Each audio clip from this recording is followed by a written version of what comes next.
Mums dzīvoja Līgatnē radinieki pie stacijas. Un es varēju kaut kā visu dienu vienkārši atrasties stacijā uz beņķīšu un skatīties vilcienus. Man nevajadzēja tur, nezinu, kāds telefons, nekāds spēles, vienkārši sēdēt un skatīties. Kaut kā jau nav vilciens plikām sliedēm.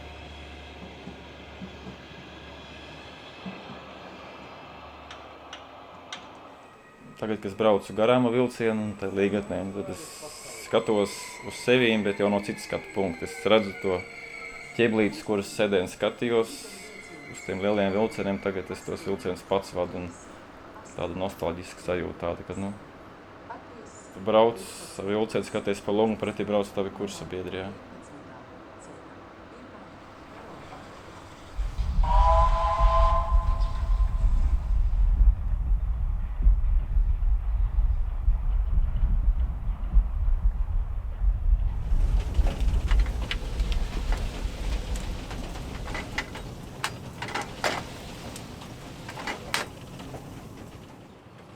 Mans tētis pats vēlējās jaunībā kļūt par vilcienu vadītāju.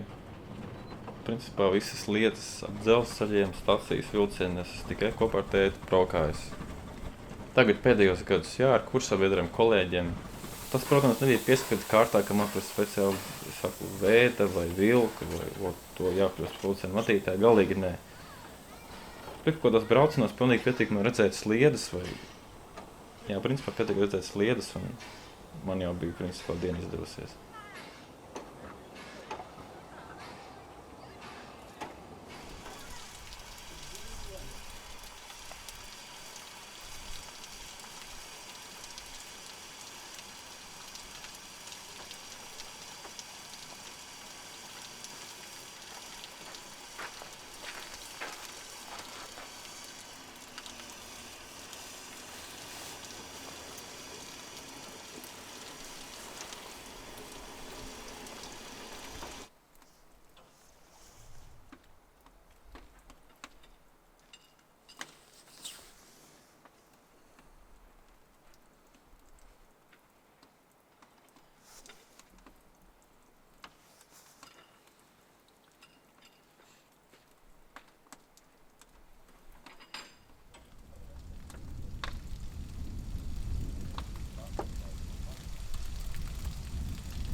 Tev ir ieplānots brauciens, tev ir ielikts, ka tev jābūt un tev jābrauc. Tu nevari nebraukt, un kurš brauks, ja tu nebrauks, ja? Tev ir grafikā iedots.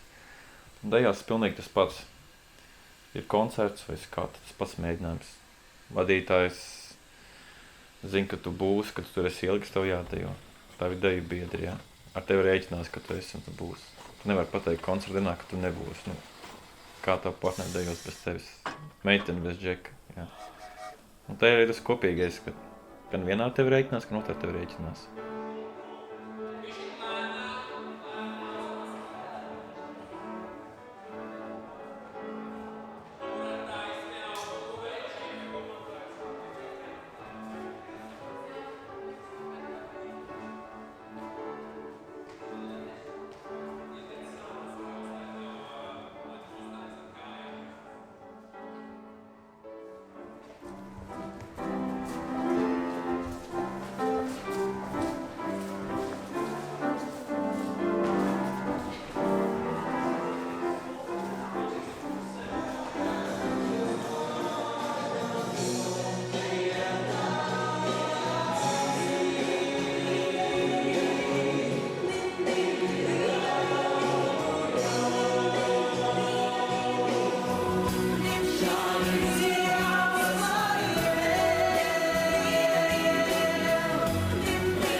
tu jau principā jūti visas, tu esi viens ap otru apraduši, ja. Un vilcieni principā ir tas pats, man ir pastāvīgs palīgs, un es zinu, kurā brīdī, kur viņš iet, ko viņš dara, uz kurien viņš ies. Un ļoti bieži tā, ka tas palīgs vai nu saslimst, vai nu tu iedod papildus braucienus. Un tu iedod kādu citu. Tas tā kā, principā, sākt visu no jauna.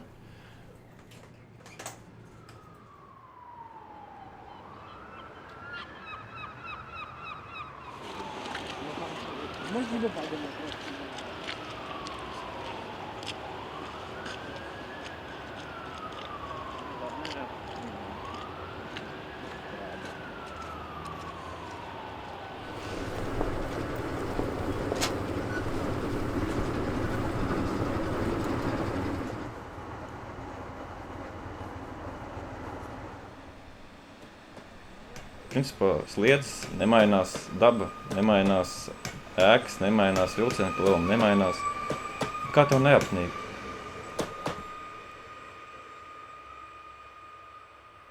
Gandrīz 12 stundas vienā telpā, istabā. Tev liekas, ko tu varētu vienkārši istabā skatīties ārā pa loku 12 stundas, jā.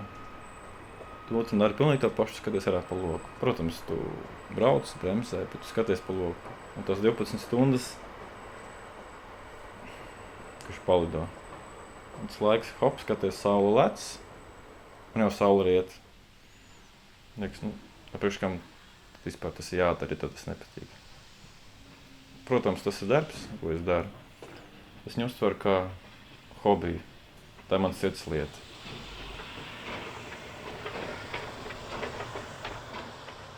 Ir bijuši pensionāri, kas savām somiņām skrien, un viņš pārskrien, pabrauc garām, uzņem laiku. Tas viņam būtu aizņēmis 10 sekundes apstāties, pagaidīt un tad iet pāri. Un tad tu domā, uz ko tik šausmīgi jāskrien, ka tu tās 10 sekundes varēja atņemt dzīvību.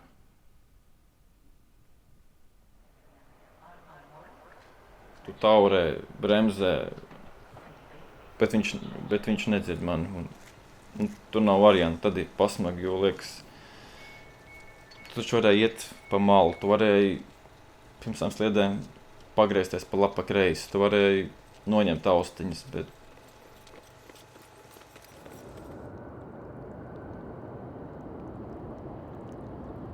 par pašnāvniekiem tā arī ir, ka pašnāvniekiem viņš skatās pēdējās savas dzīves sekundes tavās acīs.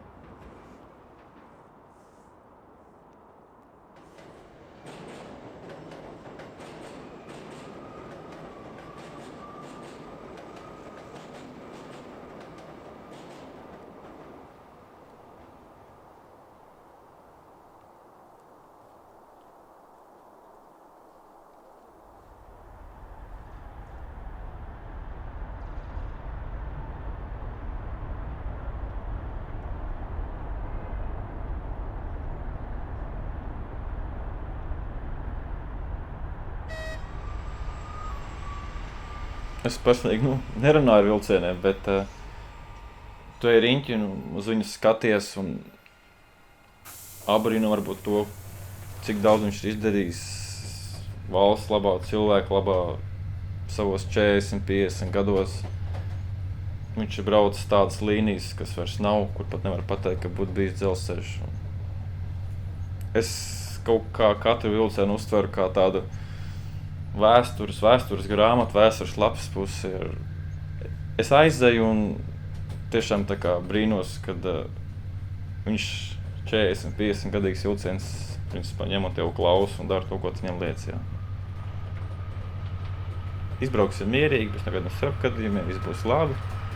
Kad to reizi izbrauc, domā, varbūt vajag pirms katra reizi nedaudz ar vilcienu nevis skaļi runāties, bet iekšēji nomierināt sevi, varbūt viņu, kad viss kārtībā, brauksim mierīgi, neskriesim lēnāk garāk.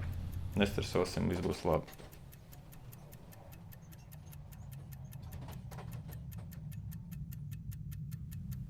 Es mēdzu baudīt to vilcienu noslāpē. Aizbrauc galā noslāpē un ir tāds dzelzceļa romantika atrodama tajā visā iekšā. Tur attaisa vaļā logus un kaut kur vējš svilpo vai tieši nesilpo, pilnīgs klusums. Un tādos lugužos tu aizbrauc, stacija meža vidū. Tad ir klusums tāds, ka neskan sliedes, neskan motors, netek ātrummērītājs, nav nekādu vibrāciju. Pilnīgs klusums, tikai klusām pulkstenis takšķi ātrummērītājiem.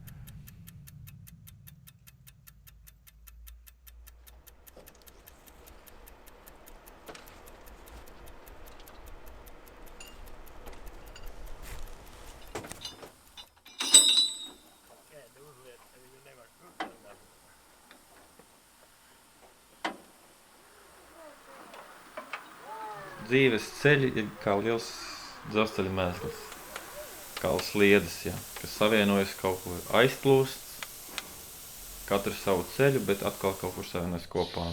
Nu, par tādām lietām es esmu sapņojis, kad aizbraukt no Rīgas uz Berlīni, jā, vai uz Parīzi vilcienu kā vadītājs, jo, pagriežamies vēsturē, pirmās brīvās laikā bija vilciens no Rīgas uz Parīzi, jā, bija vilciens. Tieši konkrēts Eiropas platums mēs varējām aizbraukt un liekas, kur ir problēma. Ja kādreiz varēja, pirms 100 gadiem, kāpēc tagad nevarēja? Kaut kā laiki mainās un tās idejas un domas, bet nu jācer. Un es ceru, ka dzelzceļš arī turpinās eksistēt nākotnē ar uzlabojumiem, ar kaut kādiem pātrinājumiem, ar lielākiem ātrumiem nekā tagad, jā, nu. Galvenais sapņot un gan jau sapņi piepildīsies.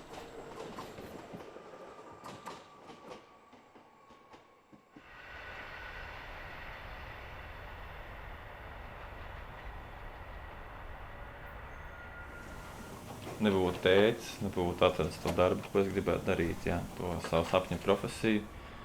Viss, kā viņš man ir stāstījis, devis, es to visu esmu uztvēris un es domāju, ka es arī centīšos savām paaudzēm varbūt to visu kaut kā dot tālāk, nu, to uztveri uz visu citādāk, jā. Tieši tas brīdis, tanī vilcienā ar to mašīnistu video kaut kā tas viss varbūt man deva tādu, es pat nezinu, kādu klikšķi, ka tas būs tas, ko es vēlos dzīvē darīt.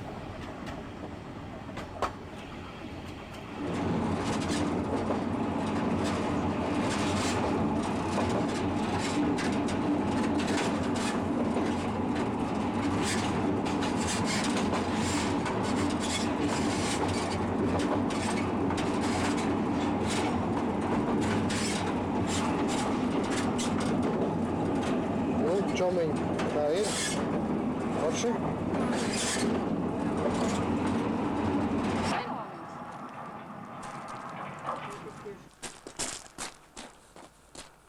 Kalnieri.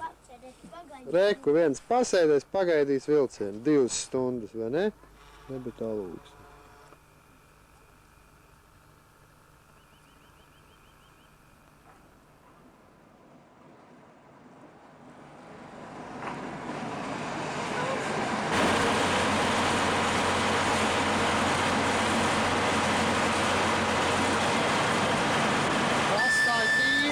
Stop zīmēm viņas, ja tās pārbraukt. Nu, čomiņi, pasties uz mani.